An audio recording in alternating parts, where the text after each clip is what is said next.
ലോകത്ത് വലിയ ഒരു അത്ഭുതകരമായ ത്യാഗം ചെയ്ത ഒരു ചരിത്രമുണ്ട്. തഖിയ്യ് ഇബ്നു മുഖല്ലദ് റളിയല്ലാഹു അൻഹുവിൻ്റെതാണ്. മഹാനായ ഇമാമുന ദഹബി തങ്ങൾ സൈറു അഅലാമിൻ നുബലായിൽ ഉദ്ധരിച്ചിട്ടുള്ള സംഭവമാണ്. തഖിയ്യ് ഇബ്നു മുഖല്ലദ് എന്ന പണ്ഡിതൻ, മഹാനവറുകൾ സ്പെയിനിയാണ്, സ്പാനിഷ്കാരനാണ്. അൽ അന്ദുലുസി, സ്പെയിനിൽ നിന്ന് വരുന്ന ആളാണ്. സ്പെയിൻ 600 കൊല്ലത്തോളം മുസ്ലിമീങ്ങൾ ഭരിച്ച നാടാണ് സ്പെയിൻ. ഒക്കെ പോയി, എല്ലാം നഷ്ടപ്പെട്ടു. ചരിത്ര പണ്ഡിതന്മാർ പറയും, സ്പെയിൻ നഷ്ടപ്പെട്ടപ്പോ നമ്മുടെ സംസ്കാരം നമ്മൾ അവിടെ കൊടുത്തിട്ടുണ്ട് പോന്നു എന്നാണ്. കാരണം സ്പെയിനിലെ റോഡുകൾ വളരെ ഡിസിപ്ലിൻഡ് ആണെന്നാണ്. റോഡിലൂടെ വാഹനം ഓടിക്കുമ്പോഴേ ബ്ലോക്കായാൽ ആരും എന്ത് ചെയ്യില്ല, കട്ട് ചെയ്തിട്ട് ആ ക്യൂ ഇതാക്കൂല. അവര് കറക്റ്റ് വെയിറ്റ് ചെയ്യും ക്ഷമയോടുകൂടെ. ലൈൻ കീപ്പ്, ലൈൻ ചേഞ്ച് ചെയ്യുമ്പോൾ ലൈൻ ചേഞ്ചിങ് ഉണ്ടല്ലോ വാഹനങ്ങളുടെ. നമുക്കിപ്പോ ആകെ 2 ആയതുകൊണ്ട് ലൈൻ ചേഞ്ച് ഒന്നും ഇല്ല നമ്മളെ നാട്ടില്, കേരളത്തില്, നമ്മുടെ ഭാഗത്തൊന്നും. ആട്ടെ, നല്ല അച്ചടക്കം, നല്ല വൃത്തി. സ്പെയിൻ നല്ല വൃത്തിയുള്ള നാടാണ്. പഴമയും പഴയ സംസ്കാരവും കാത്തു സൂക്ഷിക്കുന്ന നാടാണ്. നല്ല പെരുമാറ്റം. അപ്പൊ ഈജിപ്തുകാരനായ പ്രഗത്ഭനായ ഒരു പണ്ഡിതൻ ഡോക്ടർ ഉമർ അബ്ദുൽ കാഫി, അദ്ദേഹം ഉദ്ധരിച്ചിട്ടുണ്ട് ഈ സംഭവം. സ്പെയിനിൽ പോയി വന്ന് അലക്സാൻഡ്രിയയിലേക്ക് വരുന്നു. ഈജിപ്തിൽ പോയ ആളുകളുണ്ടോ? ഈജിപ്ത് കണ്ടവർ? അലക്സാൻഡ്രിയയിൽ അല്ലെങ്കിൽ കെയ്റോ ആയിക്കോട്ടെ അല്ലേ, പോയവരുണ്ട്. TKC കാതറാജൊക്കെ പോയിട്ടുണ്ടാവും അല്ലേ. അപ്പൊ ഈജിപ്ത് വളരെ ക്രൗഡഡ് ആണ്, വലിയ തിക്കും തിരക്കുള്ള നാടാണ്. നമ്മുടെ കേരളം പോലെയൊക്കെ തോന്നും. ഒരുപാട് റോഡുകളുണ്ട്, പക്ഷേ കേരളത്തിൽ ഡ്രൈവിംഗ് ആണ്, തിരിച്ചും മറിച്ചും ആൾക്കാരുടെ കൂടെ പോവലും. ഹൈവേ ഒന്നും ഒരു ഡിസിപ്ലിൻ ഇല്ല. ആൾക്കാരൊക്കെ വലിയ ബഹളവും ചീത്ത പറച്ചിലും, റോട്ടിലൊക്കെ കച്ചവടക്കാർ കൊടിയ വഞ്ചനയും, 10 റുപ്യേൻ്റെ 1000 എന്ന് പറയലും, പിന്നെ തർക്കിച്ചിട്ട് 10ലേക്ക് കൊണ്ടുവരലും. ഇങ്ങനെ ഒരു സുഖമില്ലാത്തൊരു കൾച്ചറാണ്.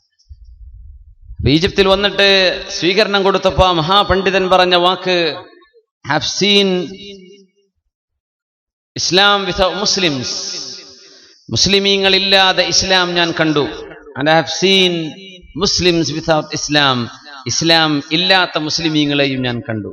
സ്പെയിനിൽ ചെന്നപ്പോ അവിടെ ഇസ്ലാം ഉണ്ട്, പക്ഷെ മുസ്ലിമീങ്ങളില്ല. ഇസ്ലാമിന്റെ സംസ്കാരങ്ങളൊക്കെ അവിടെ ഉണ്ട്. ഈജിപ്തിൽ ഞാൻ തിരിച്ചു വന്നപ്പോ ഇവിടെ മുസ്ലിമീങ്ങളുണ്ട്, പക്ഷെ ഇസ്ലാം കാണുന്നില്ല.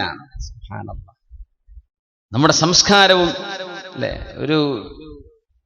ഒരു ക്യൂ നിൽക്കുക. നമ്മളെ ബീവറേജ് ഷോപ്പിന്റെ വിദേശ മദ്യ ഷാപ്പിന്റെ മുമ്പിലാണ് അച്ചടക്കമുള്ള ക്യൂ നമ്മുടെ നാട്ടിൽ കാണുന്നത്. വേറെ എവിടില്ല. വേറെ എല്ലായിടത്തും കട്ട് ചെയ്തിട്ട് വാസ്തു ഉപയോഗിച്ച് മുമ്പിലെത്തും. അവിടെ എന്തൊരു സുഖമായിട്ടാണ് നിൽക്കുന്നത്, മണിക്കൂറാണ് നിൽക്കുന്നത്. കള്ളും കുപ്പി വാങ്ങി പോരാനേ. ശ്രദ്ധിച്ചിട്ടില്ല നിങ്ങൾ? ഏറ്റവും അച്ചടക്കമുള്ള നല്ല സൊഫായി കാണാൻ പറ്റുന്നത് ഈ കള്ള് ഷാപ്പിന്റെ മുമ്പിൽ തന്നെയാണ് ഇപ്പോഴത്തെ കാലത്ത്. നമ്മൾ മുസ്ലിമീങ്ങളായ ആളുകളാണ് ജീവിതത്തിൽ ഡിസിപ്ലിൻ പാലിക്കേണ്ടതെന്നാണ്. കാരണം നമ്മൾ ഒരു ഇമാമിന്റെ കീഴിൽ 5 നേരം ജമാഅത്തായി നിസ്കരിക്കാൻ അള്ളാഹു പരിശീലിപ്പിച്ചു കൊണ്ടിരിക്കുകയാണ്. എന്നിട്ട് നമുക്ക് ഡിസിപ്ലിൻ ഇല്ലെങ്കിൽ പിന്നെ എപ്പോഴാണ് ഉണ്ടാവുക? ഒരു ഇമാം ചെയ്യുന്നതേ ചെയ്യാവൂ. ഇമാമിനെ ഓവർടേക്ക് ചെയ്യുമ്പോൾ നേതാവിന്റെ വാക്ക്, നേതൃത്വത്തിന്റെ വാക്ക് നിങ്ങൾ അനുസരിക്കണം എന്ന വലിയൊരു പാഠം 5 നേരം ട്രെയിനിങ് ആണ്. അള്ളാഹു നമുക്ക് ഇസ്ലാമിന്റെ ആശയങ്ങൾ ജീവിതത്തിൽ ഉൾക്കൊള്ളാൻ തൗഫീക്ക് തരട്ടെ. ഇപ്പൊ സ്പെയിനിൽ നിന്ന് വന്ന മഹാപണ്ഡിതനാണ് മഹാനായ ബഖിയ്യ് ഇബ്നു മുഖല്ലദ് റഹ്മത്തുള്ളാഹി അലൈഹി. തഖിയ്യ് അല്ല, ബഖിയ്യ് ഇബ്നു മുഖല്ലദ് റഹ്മത്തുള്ളാഹി അലൈഹി. സ്പെയിനിൽ നിന്ന് നടന്നു വന്നു. എന്തിനാ വന്നെന്നറിയോ? ബഗ്ദാദിലേക്ക് വന്നു. സ്പെയിനിൽ നിന്ന് ബഗ്ദാദിലേക്ക് വരണമെങ്കിൽ ബൈ ലാൻഡ് വരാൻ വലിയ ബുദ്ധിമുട്ടാണ്. അദ്ദേഹം മൊറോക്കോയിലേക്ക്, അങ്ങ് അൾജീരിയയുടെ ഭാഗത്തേക്ക്, സ്ട്രൈറ്റ് ഓഫ് ഹുർമുസിലേക്ക് കപ്പൽ കടന്നുകൊണ്ടാണ് വന്നത്. ഹുർമുസ് അല്ല, സ്ട്രൈറ്റ് ഓഫ് ജിബ്രാൾട്ടർ. മുദീഖ് ജബൽ ത്വാരിഖ് കടലിടുക്ക്. അതിനാണ് ഇംഗ്ലീഷുകാരൻ ജബൽ ത്വാരിഖ് എന്ന് പറയാൻ കിട്ടാത്തതുകൊണ്ടായിരിക്കും ജിബ്രാൾട്ടർ എന്നാ വിളിച്ചത്. ജിബ്രാൾട്ടർ കടലിടുക്ക് എന്നതിന്റെ പേര്. ശരിക്കും അറബിയിൽ മുദീഖ് കടലിടുക്ക്, ജബൽ ത്വാരിഖ്. മഹാനായ ത്വാരിഖ് ഇബ്നു സിയാദ് റഹ്മത്തുള്ളാഹി അലൈഹി യൂറോപ്പിലേക്ക് കടന്ന പ്രദേശമാണ്. അതുകൊണ്ടിട്ട പേരാണ് ജബൽ ത്വാരിഖ്, കടലിടുക്ക്. അതാണ് ഈ ജിബ്രാൾട്ടർ എന്ന് പറയുന്നത്. ജബൽ ത്വാരിഖ് ഇംഗ്ലീഷുകാരൻ പറഞ്ഞപ്പോൾ ജിബ്രാൾട്ടർ ആയി. അത് കടന്നിട്ടാണ് ബഹുമാനപ്പെട്ടവർ നടന്നുകൊണ്ടാണ് ലിബിയയിലൂടെ, ഈജിപ്തിലൂടെ, ഫലസ്തീനിലൂടെ കടന്ന് ബഹുമാനപ്പെട്ടവർ ഇറാഖിലേക്ക് വന്നത്. ബഖിയ്യ് ഇബ്നു മുഖല്ലദ് റഹ്മത്തുള്ളാഹി അലൈഹി. എന്തിനു വന്നെന്നറിയോ? അവിടെ ഒരു മഹാപണ്ഡിതനുണ്ട്, അവരിൽ നിന്ന് ഹദീസ് പഠിക്കാൻ. ചരിത്രത്തിൽ വിചിത്രമായ അനുഭവമാണിതെന്ന് പറയാൻ കാരണം, ഇറാഖിലേക്ക് വന്നപ്പോഴാണ് അറിയുന്നത് അഹ്മദ് ഇബ്നു ഹംബൽ തങ്ങൾ വീട്ടുതടങ്കലിലാണ്. നമ്മൾ നേരത്തെ പറഞ്ഞ വിശുദ്ധ ഖുർആൻ സൃഷ്ടിയോ അല്ലയോ എന്ന ചർച്ചയിൽ ബഹുമാനപ്പെട്ടവർ സൃഷ്ടിയല്ല എന്ന് പറഞ്ഞതിന്റെ പേരിൽ വീട്ടുതടങ്കലിലാണ്. അപ്പോ തേടിപ്പിടിച്ചു വീട്ടിലേക്ക് എത്തി അഹ്മദ് ബിൻ ഹംബൽ തങ്ങൾ ചോദിച്ചു, മിൻ വൈൻ, എവിടുന്നാ വരുന്നത്? മിനൽ അന്ദലുസ്, സ്പെയിനിൽ നിന്ന് വരികയാണ്. അന്ദലുസ് എന്നാണ് അറബിയിൽ അൽ അന്ദലുസ്, സ്പെയിനിന് അറബിയിൽ പറയുന്ന പേര് അൽ അന്ദലുസ്, സ്പെയിനിൽ നിന്ന് വരാ. ഓ, ഒരുപാട് ദൂരം നിന്ന് വരികയാണല്ലേ. എങ്ങനെ വന്നത്? മാഷിയൻ, നടന്നിട്ടാ വന്നത്. നടന്നിട്ട് വന്നു. സുബ്ഹാനല്ലാഹ്, നടന്ന് യാത്ര ചെയ്തു. ഞാൻ ആകെ വന്നതിന്റെ ലക്ഷ്യം, ഇമാമേ, നിങ്ങൾ ജീവിക്കുന്ന നാടിതാണെന്നറിഞ്ഞു, ഇവിടുന്ന് നിങ്ങൾ ഇന്ന് ഇൽമ പഠിക്കാനാണ്. അദ്ദേഹം പറഞ്ഞു, നിങ്ങൾ ഇവിടെ നിൽക്കുന്നതും എന്നിൽ നിന്ന് പഠിക്കുന്നതും പോലീസുകാരറിഞ്ഞാൽ ഞാനും നിങ്ങളും കുഴപ്പത്തിലാകും. കാരണം ഞാൻ വീട്ടുതടങ്കലിലാണ്. ആർക്കും പഠിപ്പിക്കരുത്, ആരോടും സംസാരിക്കരുത് എന്ന് നിർദ്ദേശമുണ്ട്. അപ്പൊ ഈ പണ്ഡിതൻ ബഖീ ഇബ്നു മുഖല്ലദ് എന്ന് വളരെ സങ്കടപ്പെട്ടു. റബ്ബേ, സ്പെയിനിൽ നിന്ന് ഞാൻ നടന്നു വന്നത് ഈ പണ്ഡിതനിടന്ന് പഠിക്കാനാണ്. പഠിക്കാൻ പറ്റുന്ന സാഹചര്യമല്ല ഇവിടെ. അവർ പറഞ്ഞു, ഞാനൊരു ഐഡിയ പറയട്ടെ, ഇമാമിനോട് പറയാം. എന്താണ്? ഞാൻ എല്ലാ ദിവസവും ഒരു യാചകന്റെ കോലം കെട്ടി ഒരു വടിയും പിടിച്ചു വരും നിങ്ങളുടെ വീടിന്റെ മുമ്പിൽ. എന്നിട്ട് ഞാൻ പറയും, ഞാൻ ഇങ്ങനെ വിളിച്ചു പറയും, അൽ അജ്റ യർഹമുക്കുമുല്ലാഹ്, അള്ളാഹു നിങ്ങൾക്ക് റഹ്മത്ത് ചെയ്യട്ടെ, കൂലി കിട്ടും, കൂലി കിട്ടും എന്ന് പറയും. അത് യാചകന്മാർ പറയുന്ന വാക്കാണ്. അപ്പൊ എന്തേലൊക്കെ എടുത്തു കൊടുക്കും. അങ്ങനെ ഞാൻ വാതിലൊക്കെ വിളിച്ചു പറയുമ്പോ, നിങ്ങൾ വാതിൽ തുറക്കുമ്പോ ഒരു ഹദീസ് എനിക്ക് പറഞ്ഞു തരണം, 1 or 2. അപ്പൊ ഞാൻ എൻ്റെ കയ്യിന്റെ കുപ്പായ കയ്യിൽ മടക്കി വെച്ച പേനയും പേപ്പർ എടുത്തിട്ട് വല്ല എഴുതിയിട്ട് ഞാൻ പോകും. പിറ്റേന്ന് ഞാൻ വരും, വേറെ ഒരു യാചകന്റെ കോലം കെട്ടിയിട്ട്. അങ്ങനെ വടിയും കുത്തിപ്പിടിച്ച് മഹാനായ ബഖീ ഇബ്നു മുഖല്ലദ് റഹ്മത്തുള്ളാഹി അലൈഹി ഇൽമ പഠിക്കാൻ വേണ്ടി ത്യാഗം ചെയ്തു വർഷങ്ങളോളം. അങ്ങനെ 300 ഹദീസുകൾ ഞാൻ പഠിച്ചെടുത്തു എന്ന് ബഖീ ഇബ്നു മുഖല്ലദ് റഹ്മഹുല്ലാഹ് യാചകന്റെ വേഷം കെട്ടിയിട്ട്. പൈസക്കല്ല വരുന്നത്. കാണികൾ വിചാരിക്കും യാചകനാണെന്ന്. ഹദീസ് പറഞ്ഞുതരോ, ഞാൻ എഴുതിയെടുക്കട്ടെ. അങ്ങനെ പഠിച്ചു 30 വർഷം. എന്നിട്ട് മഹാനായ അഹ്മദ് റളിയല്ലാഹു തആല അൻഹുവിന്റെ പ്രശ്നങ്ങളൊക്കെ അവസാനിച്ച കാലം അഹ്മദ് എന്നവർ ശിഷ്യന്മാരോട് പറയുമായിരുന്നു, ത്വാലിബുൽ ഇൽമി, ഇൽമ അന്വേഷിച്ചു വരുന്ന വിദ്യാർത്ഥി എന്ന വാക്ക് ശരിക്കും സാർത്ഥകമാകുന്നത് ബഖീ ഇബ്നു മുഖല്ലദിലാണ്. ഇവരാണ് വിദ്യാർത്ഥി എന്ന്. ഹുവല്ലദീ യസ്തഹിഖു അൻ യുത്ലഖ അലൈഹി ഇസ്മു ത്വാലിബ്, ഇവരാണ് വിദ്യാർത്ഥി എന്ന് മഹാനായ അഹ്മദ് ഇബ്നു ഹംബൽ റളിയല്ലാഹു തആല അൻഹു. ഇവരാണ് വിദ്യാർത്ഥി. ഇൽമ, വിജ്ഞാനമാണ് നമ്മെ സംസ്കാരം നൽകുന്നത്. അറിവിലൂടെയാണ് മുസ്ലിമായ മനുഷ്യൻ അള്ളാഹുലേക്ക് അടുക്കുന്നത്. അറിവിലൂടെയാണ് ഉറച്ച വിശ്വാസം ഉണ്ടാകുന്നത്. അറിവില്ലാണ്ടിരിക്കുമ്പോഴാണ് വഴിതെറ്റിപ്പോകുന്നത്. ഞാൻ നിലക്കും തീവ്രവാദ പ്രവർത്തനങ്ങളിലേക്കും വിധ്വംസക പ്രവർത്തനങ്ങളിലേക്കും ഒക്കെ റിക്രൂട്ട്മെന്റുകളൊക്കെ നടക്കുമ്പോൾ വിവരമില്ലാതെ ഭക്തി മാത്രം മനസ്സിലുള്ള ആളുകൾ, മക്ക നഗരത്തിലെ ഫതഹ് മക്കയുടെ കാലഘട്ടത്തിൽ മക്കായിൽ നബിതങ്ങളുമായുള്ള ഉടമ്പടികൾ അന്നത്തെ ഖുറൈശികൾ ബ്രേക്ക് ചെയ്തതിന്റെ പേരിൽ ഉടമ്പടികൾ, അന്നത്തെ നിബന്ധനകളൊക്കെ മാറ്റിപ്പൊളിച്ചെഴുതിയതിന്റെ പേരിൽ അവരോട് കടുത്ത സമീപനം സ്വീകരിക്കാനും, വഖ്തുലൂഹും ഹൈസു വജദ്തുമൂഹും, എവിടെ കണ്ടാലും നിങ്ങൾ അവരെ വധിച്ചോളൂ എന്ന് മക്കയിലെ മുശ്രിക്കുകളെ സംബന്ധിച്ച് ഒരു യുദ്ധക്കളത്തിൽ അവരെ കണ്ടുമുട്ടിയാൽ നിങ്ങൾ അങ്ങനെ ചെയ്തോളൂ എന്ന് ശുദ്ധ ഖുർആൻ പറഞ്ഞ പരാമർശങ്ങളൊക്കെയും സന്ദർഭത്തിൽ നിന്ന് അടർത്തി മാറ്റിയാൽ വ്യത്യസ്തമായ അർത്ഥം കൊടുക്കുകയും അവിശ്വാസികൾ മുഴുവനും കൊല്ലപ്പെടേണ്ടവരാണെന്ന തെറ്റായ ധാരണ പ്രചരിപ്പിക്കുകയും ചെയ്യുമ്പോൾ ഇൽമില്ലാത്ത ആളുകൾ അതിൽ പെട്ടുപോകും. അതുകൊണ്ടാണ് ഇൽമ് അനിവാര്യമാണെന്ന് പറയുന്നത്. അങ്ങനെ കൊല്ലാനാണ് ഇസ്ലാമിന്റെ തീരുമാനം, നയമെങ്കിൽ എങ്ങനെയാണ് അല്ലാഹുവിന്റെ റസൂലിന്റെ വീട്ടിൽ ജൂതനായ ഒരു ചെറുപ്പക്കാരൻ ജോലി ചെയ്തത്? എങ്ങനെയാണ് ഹബീബിന്റെ മദീനയിൽ ജൂതന്മാർ ജീവിച്ചത്? എങ്ങനെയാണ് ഹബീബിന്റെ അയൽവാസികളിൽ ക്രിസ്ത്യാനികൾ ഉണ്ടായത്? ആയിഷ ബീവി റളിയല്ലാഹു അൻഹ അന്നൊരു ആട് അവർക്ക് വീട്ടിലേക്ക് സമ്മാനമായി ആരോ ആട്ടിറച്ചു കൊടുത്തപ്പോ നബി തങ്ങൾ പറഞ്ഞു, ആയിഷ, നമ്മുടെ അയൽപക്കക്കാർക്കും കൊടുക്കണ്ടേ എന്ന് ചോദിച്ചപ്പോ ആയിഷ ബീവി ചോദിച്ചു, നബിയെ, നമ്മുടെ അയൽപക്കക്കാരിൽ ആരുടെ വീട്ടിൽ നിന്നാണ് തുടങ്ങേണ്ടത്? എവിടെന്നാ ആദ്യം തുടങ്ങേണ്ടത്? വിചാരിനൽ യഹൂദി, നമ്മുടെ അയൽവാസിയായ ജൂതന്റെ വീട്ടിൽ നിന്ന് തുടങ്ങിക്കോളൂ എന്ന് മഹാനായ റസൂലുള്ളാഹ്. ഇത് മദീന കാലഘട്ടത്തിലാണ്. ശത്രുക്കളെ മുഴുവനും കൊല്ലലാണ് ഇസ്ലാമെങ്കിൽ എങ്ങനെയാണിത് സംഭവിക്കുന്നത്? അതല്ലല്ലോ. ഒരു യുദ്ധക്കളത്തിലേക്ക് യുദ്ധം ചെയ്യാൻ യോദ്ധാക്കൾ വാളേന്തി ആയുധമേന്തി മുസ്ലിമീങ്ങളുടെ നാടാക്രമിക്കുകയോ മുസ്ലിമീങ്ങളുടെ ദീനിനെ തടസ്സപ്പെടുത്തുകയോ ചെയ്താൽ മുസ്ലിമീങ്ങൾ അതിനെ പ്രതിരോധിക്കാൻ യുദ്ധക്കളത്തിൽ ഇറങ്ങണം. ആ യുദ്ധക്കളത്തിൽ ഒരുപക്ഷെ നിങ്ങളുടെ മാതാപിതാക്കൾ ഉണ്ടാകാം, നിങ്ങളുടെ ബന്ധുക്കൾ ഉണ്ടാകാം, എതിർപക്ഷത്ത് നിൽക്കുന്നവർ. ആ യുദ്ധക്കളത്തിൽ അവർ അള്ളാഹുവിന് വെല്ലുവിളിച്ചുകൊണ്ട് വരികയാൽ നിങ്ങൾ അവിടെ നിങ്ങളുടെ കുടുംബ ബന്ധം നോക്കേണ്ടതില്ല. യുദ്ധക്കളത്തിൽ എവിടെ വെച്ച് കണ്ടാലും കൊന്നോളൂ എന്ന് പറഞ്ഞ ആശയം വഴിയിൽ വെച്ച് കണ്ടാൽ, നാട്ടിൽ വെച്ച് കണ്ടാൽ, ഷോപ്പിംഗ് മാളിൽ വെച്ച് കണ്ടാൽ എന്ന് ദുർവ്യാഖ്യാനം ചെയ്തതിന്റെ പേരിലാണ് ലോകത്ത് വിധ്വംസക പ്രവർത്തനങ്ങൾ ഉണ്ടായത്. ഈ ആയത്തിന്റെ അർത്ഥം എന്താണ്, എവിടെ പറഞ്ഞ ആശയമാണിത്, എവിടേക്കാണിത് ബാധകം എന്ന് നോക്കാതെ റോഡിലൂടെ നടന്നു പോകുന്ന നിരപരാധികളായ ആളുകളെ വെടിവെച്ചുകൊണ്ടോ ചാവേറുകളായി പൊട്ടിത്തെറിച്ചുകൊണ്ടോ കൊല ചെയ്യുന്ന ഒരു കൊലപാതകം പോലും അല്ലാഹു അംഗീകരിക്കില്ല. അള്ളാഹുത്തിന്റെ ദീൻ അതിന് വിരുദ്ധമാണ്.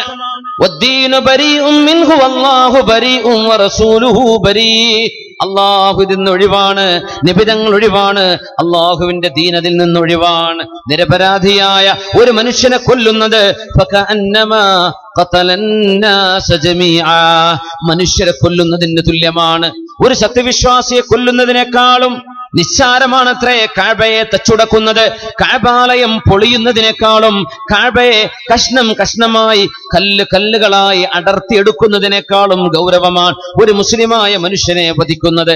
അഹ്ലുൽ ഖിബ്ലയെ നിസ്കരിക്കുന്ന ഒരാളെ, മുസ്ലിമായ ഒരാളെ, നിരപരാധിയെ വധിച്ചു കളയുന്നത് കഅബാലയം പൊളിക്കുന്നതിനേക്കാളും ഗൗരവമാണെന്ന് റസൂലുള്ളാഹി സ്വല്ലല്ലാഹു അലൈഹി വസല്ലം ഇസ്ലാമിക സ്റ്റേറ്റ് എന്ന നാമം വെച്ച്, മുസ്ലിമിന്റെ പേര് വെച്ച് ഒരുപാട് ആളുകൾ വിധ്വംസക പ്രവർത്തനങ്ങൾ ചെയ്തുകൊണ്ടിരിക്കുന്നുണ്ട്.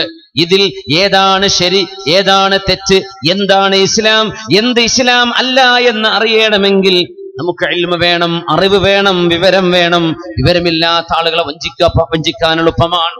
അവർ വഞ്ചിക്കപ്പെടും. അങ്ങനെയാണ് അത്തരം വിഷയങ്ങളിലേക്ക് യുവാക്കൾ വഴിതെറ്റിപ്പോകുന്നത്. ഒരിക്കലും ഇസ്ലാമിക സംസ്കാരം അനുവദിക്കുന്നതോ അള്ളാഹുവിന്റെ ഖുർആൻ അനുവദിക്കുന്നതോ അല്ല ഇസ്ലാമിന്റെ പേരിൽ ചെയ്തുകൊണ്ടിരിക്കുന്നത്. എത്ര മനുഷ്യന്മാരായി കൊല്ലുന്നത് മുസ്ലിമീങ്ങളെ, അവരിലെ ആലിമീങ്ങളെ, പെണ്ണുങ്ങളെ, നിരപരാധികളായ മക്കളെ.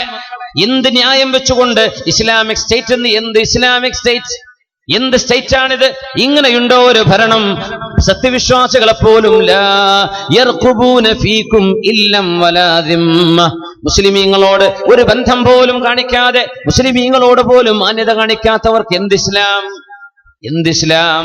അതുകൊണ്ട് ഇൽമ വേണം, ഇൽമ അറിയണം, ഇൽമ പഠിക്കണം എന്ന് റസൂലുള്ളാഹി സ്വല്ലല്ലാഹു അലൈഹി വസല്ലം. ഇൽമ ഉണ്ടാകുമ്പോഴാണ് തെറ്റിദ്ധാരണകൾ നീങ്ങുന്നത്. അല്ലാഹു സുബ്ഹാനഹു വ തആല ബോധമുള്ളവരായി, ദീൻ പഠിച്ചവരായി ജീവിക്കാൻ അല്ലാഹു നമുക്ക് തൗഫീഖ് നൽകട്ടെ. റസൂലുള്ളാഹി തങ്ങൾ നമ്മൾ പഠിപ്പിക്കുകയാണ്, മാർഗദർശനം നൽകുന്നു. മുൻഗാമികളുടെ മാർഗത്തിലേക്ക് നമ്മൾ എത്തിച്ചേരാൻ എന്താണ് ചെയ്യേണ്ടത്? അതിലൊന്ന് മുജാലസത്തുസ് സ്വാലിഹീൻ, സജ്ജനങ്ങളുടെ കൂടെ ഇരിക്കലാണ്. സജ്ജനങ്ങളുടെ സാമീപ്യം, സജ്ജനങ്ങളുടെ കൂടെ ഇരിക്കുന്നത്. ഒരു സദസ്സിൽ, ദിക്ർ ചൊല്ലുന്ന സദസ്സിൽ അള്ളാഹ്ക്ക് ദിക്ർ ചൊല്ലാതെ വെറുതെ വന്നിരിക്കുന്ന ആളുണ്ടെങ്കിൽ തന്നെയും സജ്ജനങ്ങളുടെ കൂടെ ഇരുന്നതിന്റെ പേരിൽ അയാൾക്കും അള്ളാഹു പുറത്തു കൊടുക്കുകയും സ്വർഗം നൽകുകയും ചെയ്യുമെന്ന് റസൂലുള്ളാഹി സ്വല്ലല്ലാഹു അലൈഹി വസല്ലം. എങ്ങനെ? ഒരു ദിക്റിന്റെ മജ്ലിസ് നടക്കുമ്പോ, പ്രത്യേകിച്ച് പള്ളിയിൽ നടക്കുന്ന ദിക്റിന്റെ മജ്ലിസ് പള്ളിയിൽ നടക്കുമ്പോ ആ സദസ്സിൽ കൂടിയിരുന്ന ആളുകളിൽ ഏതെങ്കിലും ഒരാൾ കഴിഞ്ഞിട്ടൊരു ചോറുണ്ടല്ലോ അതിന് കാത്തിരിക്കാൻ, അല്ലെങ്കിൽ ഒരു പായസം ഉണ്ടല്ലോ, അല്ലെങ്കിൽ എന്തെങ്കിലും കിട്ടുമല്ലോ, കുഴപ്പമില്ല. സജ്ജനങ്ങളുടെ കൂടെ ഇരുന്നവർക്കും പരാജയമില്ല എന്ന് അള്ളാഹു മറുപടി പറയുമെന്നൊരു ഹദീസ് മഹാനായ റസൂലുള്ളാഹി സ്വല്ലല്ലാഹു അലൈഹി വസല്ലം. കൂട്ടുകാരുണ്ടാകുമ്പോഴല്ലേ നന്മ പറഞ്ഞു തരികയുള്ളൂ. നമ്മുടെ മക്കൾക്ക് നല്ല കൂട്ടുകെട്ട് നൽകട്ടെ. നമ്മുടെ ആൺമക്കൾക്കും പെൺമക്കൾക്കും അവരുടെ കോളേജുകളിൽ, ഹോസ്റ്റലുകളിൽ, +2 എത്തിക്കഴിഞ്ഞാൽ ജീവിതത്തിന്റെ വഴിതിരിയുന്ന സമയമായി. അവിടെ നല്ല കൂട്ടുകാരെ കിട്ടിയാൽ രക്ഷപ്പെട്ടു. നമ്മൾ എത്ര പേ ചെയ്തിട്ട് സ്കൂൾ ഫീസ് അടച്ചിട്ടും കാര്യമില്ല. നമ്മുടെ മക്കൾ കൂടെ ഇരിക്കുന്ന മക്കൾ നല്ലവരാണോ? അവരൊരു ബെഞ്ചിൽ ഇരിക്കുമ്പോ തൊട്ടടുത്തിരിക്കുന്ന ആൾ എന്താ നമുക്കറിയില്ലല്ലോ. നാനും ചോദിക്കുക, നല്ല കൂട്ടുകാരെ കൊടുക്കണേ റബ്ബേ. അള്ളാഹു നമ്മുടെ മക്കൾക്കൊക്കെ നല്ല കൂട്ടുകെട്ട് നൽകി അനുഗ്രഹിക്കട്ടെ. ആമീൻ. നല്ല കൂട്ടുകെട്ട് വേണമെന്നാണ്. അപ്പോഴാണ് നന്മകൾ ഉണ്ടാവൂ. ആ നല്ല കൂട്ടുകെട്ടിലൂടെയാണ് അള്ളാഹുവിലേക്ക് അടുക്കാൻ കഴിയുകയുള്ളൂ. ഇമാമുന അഹ്മദ് തങ്ങളുടെ ജീവിതം തന്നെ ഒരിക്കൽ കൂടെ നമ്മൾ അനുസ്മരിക്കുകയാണ്. മഹാനവറുകളെ മഅ്മൂൻ രാജാവ് ശിക്ഷിക്കാൻ കൊണ്ടുപോകുമ്പോ മഹാനായ അഹ്മദ് ബിൻ ഹംബൽ തങ്ങൾ സഹിച്ച ത്യാഗം ചില്ലറയൊന്നുമല്ല. അന്നത്തെ രാജാക്കന്മാരിൽ ഖലീഫ മഅ്മൂൻ ഒരുപാട് ആക്രമിച്ചിട്ടുണ്ട്. മുഅ്തസിം ആക്രമിച്ചിട്ടുണ്ട്, വാസിഖ് ആക്രമിച്ചിട്ടുണ്ട്, ഇബ്നു അബീ ദുആബ് ആക്രമിച്ചിട്ടുണ്ട്. എന്തിന്? ഖുർആൻ സൃഷ്ടിയല്ല എന്ന് പറഞ്ഞ ഒരൊറ്റ കാരണത്താൽ. മറ്റൊന്നും ഒരു ഉപദ്രവവും ഇമാം അവരോട് ചെയ്തിട്ടില്ല. ആ സമയം മഹാനവറുകളുടെ വേലക്കാരനാണ് പറഞ്ഞത്, യഅസ്സ അലൈക യാ അബാ അബ്ദില്ലാഹ്, അബൂ അബ്ദില്ലാ, അഭിമാനം കാക്കണം കേട്ടോ. മഅ്മൂൻ വാളൂരി നിൽക്കുന്നുണ്ട്, മുമ്പൊന്നും ഊരിയിട്ടില്ലാത്ത വിധം. അല്ലാഹുവിന്റെ റസൂലിന്റെ കുടുംബക്കാരനാണെന്ന് സത്യം ചെയ്ത് പറഞ്ഞ് നിങ്ങളെ കൊല്ലുമെന്ന് പറഞ്ഞിട്ടുണ്ട്. എന്തു തന്നെ സംഭവിച്ചാലും ഇമാമേ, സ്വന്തം ഖാദിം വേലക്കാരൻ വീട്ടിലൊപ്പം ജോലി ചെയ്യുന്ന ഇമാമേ, വിട്ടുകൊടുക്കരുത് കേട്ടോ, ഖുർആൻ സൃഷ്ടിയാണെന്ന് പറഞ്ഞു പോവല്ലേ എന്ന് സ്വന്തം ഖാദിം ഉപദേശിക്കുന്നു, അല്ലെങ്കിൽ ഓർമ്മപ്പെടുത്തുന്നു. ഇമാം അവറുകൾ പറയുന്നു, എന്റെ മുമ്പിലേക്ക് വന്നു മഹാനായ അബൂ ജഅഫർ അൽ-അംബാരി റളിയല്ലാഹു അൻഹു. യൂഫ്രട്ടീസ് നദിയുടെ അക്കരയാണ് ജീവിക്കുന്നത്. ഇക്കരയിലേക്ക് നീന്തിക്കടന്നു വന്നു. എന്നോട് പറഞ്ഞു, ഇമാമേ, നിങ്ങൾ ഞങ്ങളുടെ നേതാവാണ്. നേതാവ് പിഴച്ചാൽ ജനങ്ങൾ പിഴക്കും. അതുകൊണ്ട് തെറ്റായ ഒരു ആശയത്തിന് സമ്മതം മൂളല്ലേ. വേറൊരു അറാബി എന്നോട് വന്ന് പറഞ്ഞു, ഇമാമേ, അയ്യുക്കും അഹ്മദ് ബിൻ ഹംബൽ. ആരാ അഹ്മദ് ബിൻ ഹംബൽ? നിങ്ങളാണല്ലേ. എങ്കിൽ ഇമാമേ, ഇമാമേ, യാ ഹാദാ മാ അലൈക അൻ തുഖ്തല ഹാഹുനാ വതദ്ഖുലൽ ജന്ന. ഇവിടെ കൊല്ലപ്പെട്ട് സ്വർഗ്ഗത്തിലേക്ക് പോവുകയാണെങ്കിൽ അതല്ലേ ഇമാമേ നിങ്ങൾക്ക് നല്ലത്? അറാബി ഒന്ന് പറയാം. ഇമാം അവറുകൾ പറയുന്നു, എനിക്ക് ഏറ്റവും അത്ഭുതമായത്, ഞങ്ങൾ റഹ്ബ എന്ന സ്ഥലത്തേക്ക് എത്തിയപ്പോ ഒരു അറാബി എന്റെ മുമ്പിലേക്ക് വന്ന വാക്കാണ്. അത്രയും നല്ലൊരു വാക്ക് എനിക്ക് കേൾക്കേണ്ടി വന്നില്ല മറ്റാരിൽ നിന്നും. അയാൾ പറഞ്ഞു, യാ അഹ്മദു യഖ്തുലുകൽ ഹഖ്ഖു മുത്തശഹീദാ. സത്യത്തിന് വേണ്ടിയാണ് മരിക്കുന്നതെങ്കിൽ ആ മരണം രക്തസാക്ഷിത്വമാണ്. സത്യം പറഞ്ഞ് നിങ്ങൾ മരിച്ചില്ലെങ്കിലോ ആ ജീവിതം സ്തുത്യർഹമായ ജീവിതമാണ്. ആ വാക്ക് കേട്ടപ്പോൾ എനിക്ക് ഹൃദയത്തിന് ആശ്വാസം വർദ്ധിച്ചു എന്ന് ഇമാമുന അഹ്മദ് റളിയല്ലാഹു അൻഹു. ഇങ്ങനൊരു നല്ല സാരോപദേശം ഒരു നല്ല കൂട്ടുകെട്ടിലേ ഉണ്ടാകൂ, നല്ല വ്യക്തിബന്ധങ്ങളിൽ നിന്നേ ഉണ്ടാവുകയുള്ളത് കൊണ്ട് വ്യക്തിബന്ധങ്ങൾ ഉണ്ടാക്കുക, നല്ല സൗഹൃദ ബന്ധങ്ങൾ ഉണ്ടാക്കുക. അല്ലാഹു നമുക്ക് നൽകട്ടെ, അല്ലാഹു നമുക്കത് നൽകട്ടെ. അവസാനമായി സൂചിപ്പിക്കട്ടെ, അല്ലാഹുവിലേക്ക് അടുക്കാൻ കഴിയുന്നത് റബ്ബിലേക്ക് അടുക്കുക വിശുദ്ധ ഖുർആനിലൂടെ. ഖുർആൻ ഏതൊരുത്തന്റെ വചനമാണോ, ഏതൊരുത്തന്റെ സംസാരമാണോ, ആ സംസാരത്തിന്റെ ഉടമയായ അല്ലാഹു നമ്മുടെ ചെറിയ ഒരു വിസ്പറിംഗ് പോലും, നമ്മൾ മെല്ലെ പറയുന്നത് പോലും സർവശക്തൻ കേട്ടുകൊണ്ടിരിക്കുന്നവനാണ്. അതുകൊണ്ട് അള്ളാഹുവിലേക്ക് പ്രാർത്ഥന എന്ന ആയുധം ഉപയോഗിച്ച് അള്ളാഹുവിലേക്ക് കയ്യുയർത്തുക. ആ ആയുധമാണ് മുഅ്മിന്റെ ജീവിതത്തിൽ. മുഅ്മിനിന്റെ സ്വത്ത് ഏറ്റവും വലിയ ശക്തിയും നമ്മുടെ ദുആയാണ്. അള്ളാഹു കേൾക്കുന്നു എന്ന ഓർമ്മ. വിശുദ്ധമായ ഖുർആൻ ഓതുമ്പോ നമ്മൾ ഓർക്കേണമേ, ഞാൻ ഏതൊരുത്തന്റെ ശബ്ദമാണോ പാരായണം ചെയ്യുന്നത്, എന്റെ ചെറുതും വലുതുമായ ശബ്ദവും എന്റെ ചെറുതും വലുതുമായ അനക്കവും അടക്കവും കാണുന്നവനും അറിയുന്നവനുമാണ് അല്ലാഹു. ആ ബോധം കൽബിലേക്കുണ്ടായാൽ ജീവിതത്തിൽ വലിയ മാറ്റങ്ങൾ ഉണ്ടാകും. ഒരൊറ്റ സംഭവം, അന്ന് നബി തങ്ങൾ മദീനയിൽ ഉണ്ടായിരിക്കെ ഒരു മനുഷ്യൻ, ഒരു ഭർത്താവ് തന്റെ ഭാര്യയോട് വല്ലാതെ ദേഷ്യപ്പെട്ടു വരിക. എന്തോ ഒരു കുഴപ്പമുണ്ടായി വീട്ടിൽ. സ്വന്തം ഭാര്യയോട് വന്ന് പറഞ്ഞു. ജാഹിലിയ്യ കാലത്ത് ത്വലാഖ് ചൊല്ലുക എന്നതിന് പകരം അവരുപയോഗിക്കുന്ന ഒരു വാക്കുണ്ട്, ദുഹാർ. നമ്മുടെ ഫിഖഹിന്റെ കിതാബുകളിൽ ഇപ്പോഴും അത് ചർച്ച ചെയ്യുന്നുണ്ട്. അൻസി അലയ്യ കളഹരി ഉമ്മി, നീ എനിക്ക് എന്റെ ഉമ്മയുടെ മുതുക് പോലെയാണ് എന്ന് പറഞ്ഞ, നീ എനിക്ക് എന്റെ ഉമ്മയാണ്. എന്റെ ഉമ്മയെ എനിക്ക് എന്തില്ല, എന്റെ മഹ്റമാൻ കല്യാണം കഴിക്കാൻ പറ്റില്ലല്ലോ. അപ്പൊ നീ എനിക്ക് അന്യ ആളായി, നീ എനിക്ക് കല്യാണം പാടില്ലാത്ത ആളായി, നിന്നെ ഞാൻ ഒഴിവാക്കി എന്നാണ് അതിന്റെ സാരം. അല്ലാഹുവിന്റെ റസൂലിന്റെ മുമ്പിൽ കേസ് വരികയാണ്. ഹബീബായ നബി തങ്ങളുടെ മുമ്പിലേക്ക് ആ ഭാര്യ ഓടി വന്നിട്ട് പറഞ്ഞു, എന്റെ ഭർത്താവ് എന്നോട് ത്വലാഖിന്റെ വാക്ക് ചൊല്ലിയിരിക്കുന്നു നബിയെ, എന്താണ് പ്രതിവിധി ചെയ്യേണ്ടത്?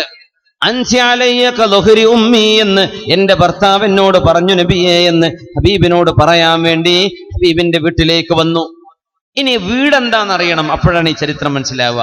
നബിയുടെ വീട് ഇബാറത്തൻ അൻ ഹുജ്റ, ഒരു ചെറിയ റൂമാണ് നബിയുടെ വീട് എന്ന് പറഞ്ഞ ഒരു റൂം. അപ്പൊ നബിയും ആയിഷ ബീവി അവിടെ ഉണ്ടെങ്കിൽ ആ റൂം അവർക്ക് ഉപയോഗിക്കാം. ഒരു അതിഥി വന്നാൽ നടുവിലൊരു കർട്ടനുണ്ട്, ഒരു മറയുണ്ട്. ആ മറങ്ങ് താഴ്ത്തും. ആയിഷ ബീവി ആ മറയിൽ റൂമിന്റെ മൂലയിൽ പോയിരിക്കും. നബി തങ്ങൾ മറയോട് ചാരിയിരിക്കും. വന്ന അതിഥി ചുമരിലേക്ക് ചാരി നബിയുടെ മുമ്പിൽ മൂലയിലൊക്കെ ഇരിക്കും.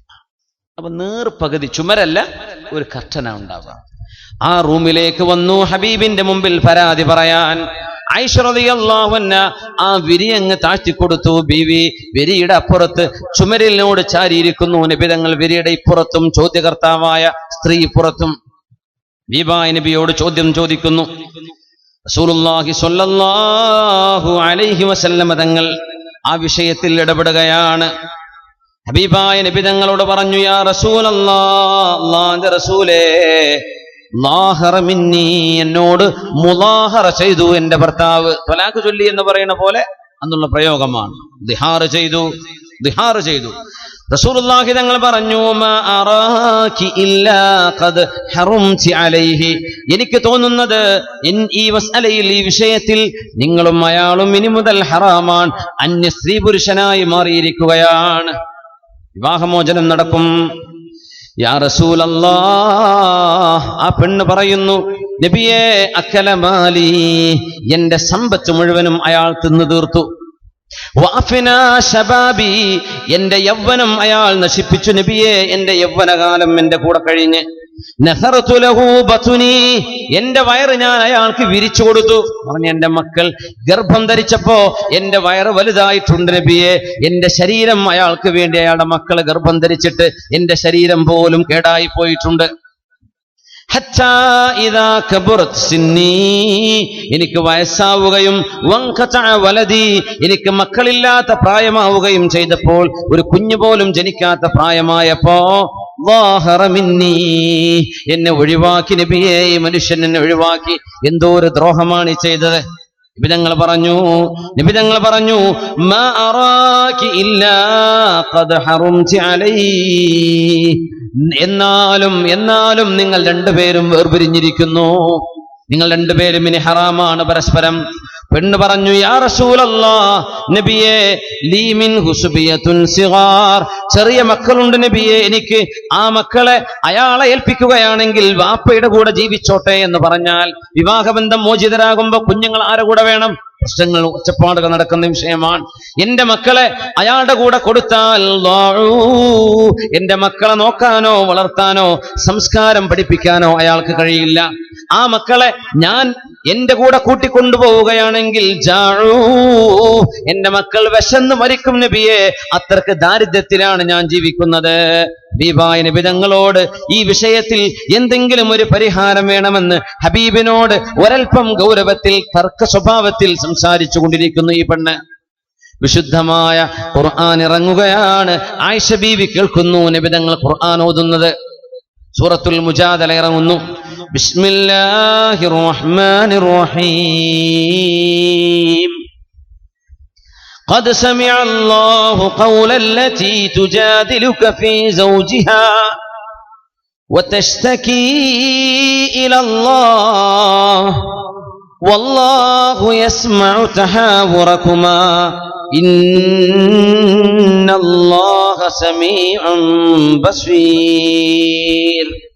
ദായി പറയുന്നത്, قد سمع الله قول التي تجادلك في زوجها, സ്വന്തം ഭർത്താവിന്റെ വിഷയത്തിൽ അങ്ങയോട് തർക്കിക്കുന്ന പെണ്ണിന്റെ വർത്തമാനം അല്ലാഹു കേട്ടിരിക്കുന്നു നബിയേ. വതസ്തകീ ഇലല്ലാഹ്, അല്ലാഹുവിനോട് പരാതി പറയുന്ന ആ പെണ്ണിന്റെ വർത്തമാനം അല്ലാഹു കേട്ടു നബിയേ. വല്ലാഹു യസ്മഉ തഹാവുറകുമാ, നിങ്ങളുടെ സംഭാഷണം അല്ലാഹു കേൾക്കുന്നുണ്ട്. ഇന്നല്ലാഹ സമീഉൻ ബസീർ, അല്ലാഹു എല്ലാം കേൾക്കുന്നവനും എല്ലാം കാണുന്നവനുമാണ്. സൂറത്തുൽ മുജാദലയിലെ 1-ാമത്തെ ആയത്ത് ആ പ്രശ്നത്തിന്റെ പരിഹാരമാണ് സൂറയിൽ അല്ലാഹു നിർദ്ദേശിക്കുന്നത്. ഈ ആയത്തിറങ്ങിയപ്പോ ആയിഷ റളിയല്ലാഹു അൻഹ, മഹദി റളിയല്ലാഹു അൻഹ പറയുകയാണ്, മഹദി റളിയല്ലാഹു അൻഹു പറയുന്നു, ദിഹാറു ചെയ്താൽ സ്വന്തം ഭാര്യയോട് അൻതി അലയ്യ കദഹരി ഉമ്മി എന്ന് ദിഹാറു ചെയ്താൽ അതിന്റെ പ്രായശ്ചിത്തം അറിയിച്ചുകൊണ്ട് അല്ലാഹു ആയത്തിറക്കുന്നു.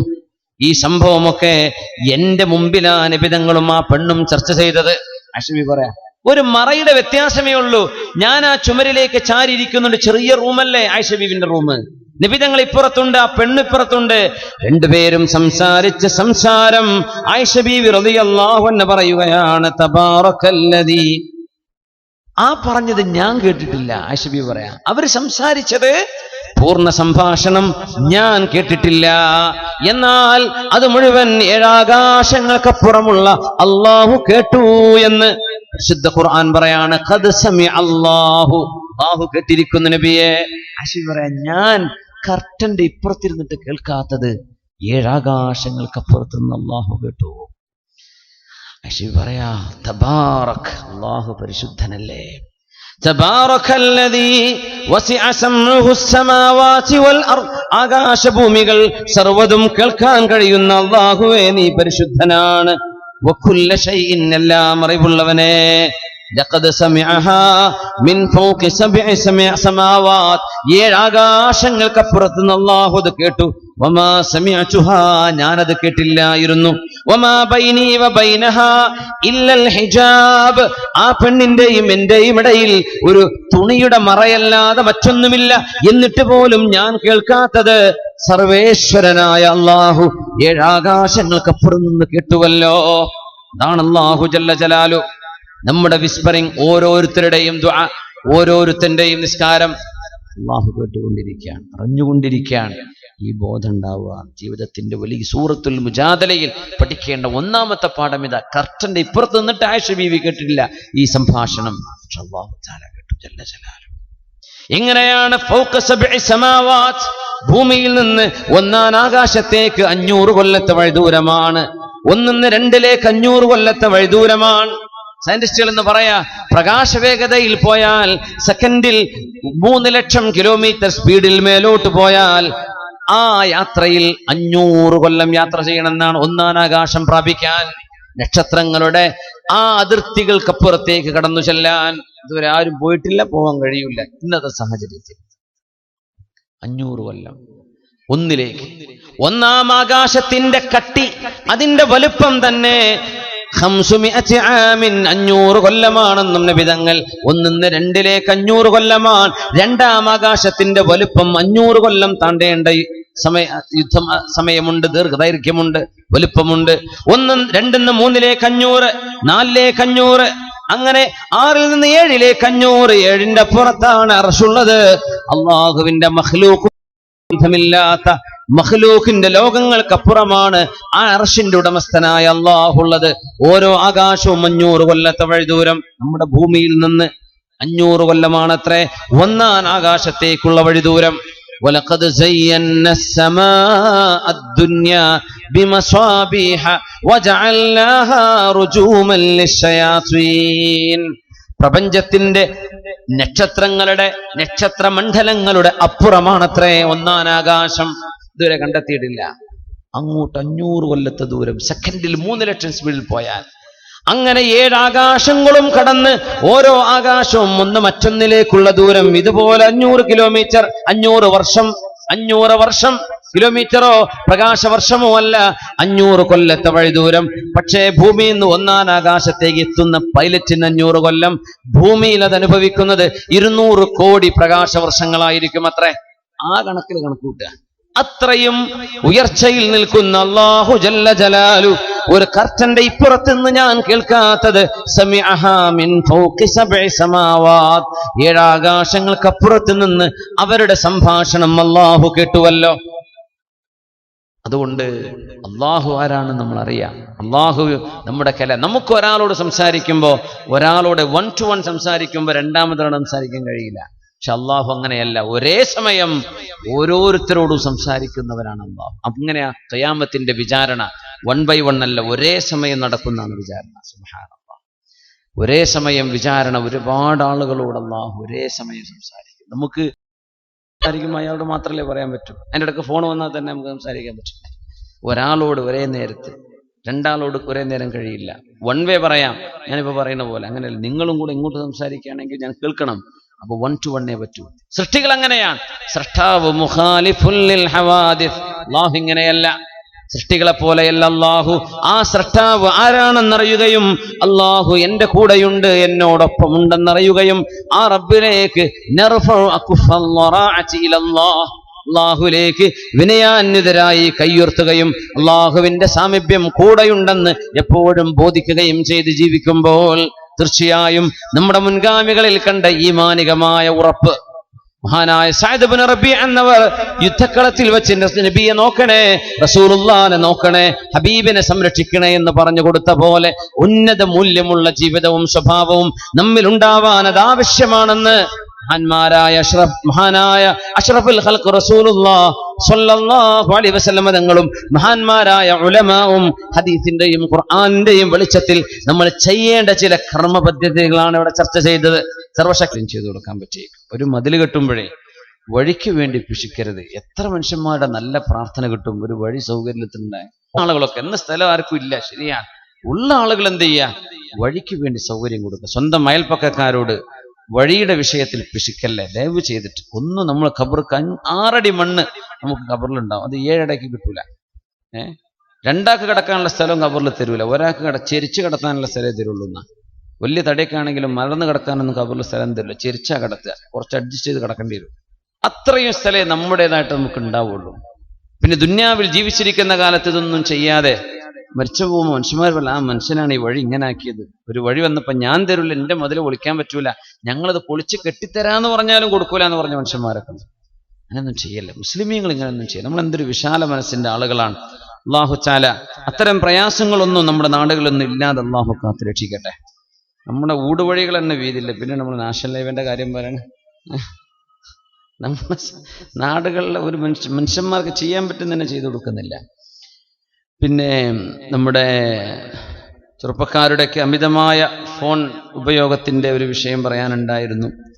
അതുമായി അനുബന്ധിച്ച് വ്യഭിചാരത്തിലേക്കും മറ്റുമൊക്കെ എത്തിപ്പെടുന്ന വളരെ ഗുരുതരമായ അവസ്ഥാവിശേഷങ്ങൾ ആൺകുട്ടികളും പെൺകുട്ടികളൊക്കെ ശ്രദ്ധിക്കുകയും വാട്സപ്പ് ഗ്രൂപ്പിലൂടെയും അല്ലാതെയൊക്കെ വഴിതെറ്റിപ്പോകുന്ന അവസ്ഥകളും വർത്തമാനങ്ങൾ വഴിതെറ്റിപ്പോകുന്നതും സംസാരങ്ങളിൽ പൈശാചികത വരുന്നതുമൊക്കെ ഗൗരവത്തിൽ മനസ്സിലാക്കണം. അല്ലാഹു വലിയ കാവൽ നൽകി അനുഗ്രഹിക്കട്ടെ.